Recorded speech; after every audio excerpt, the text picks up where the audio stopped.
Assalomu alaykum, hurmatli obunachilarim. Bugun men sizlarga qanday qilib not qo'shimchasini qo'shmasdan ingliz tilida so'zlarni inkorga aylantirishni o'rgataman.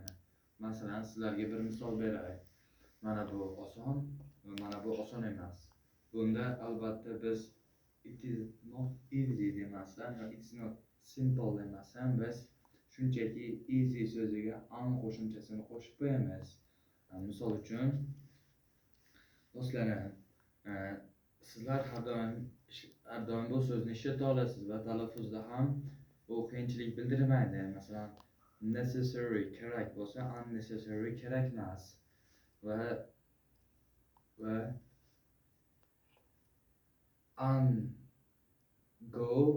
go men bormayman yoki borolmayman.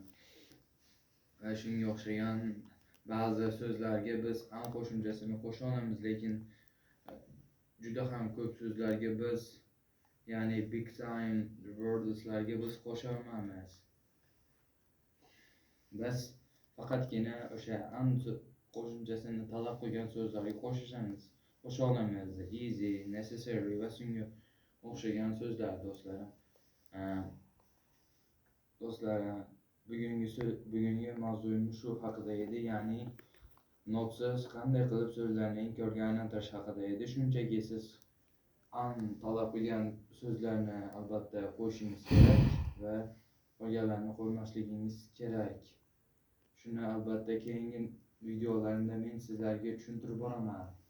Bu agar sizlarga video yoqqan bo'lsa, like bosib, kanalimga obuna bo'lib qo'yinglar do'stlarim.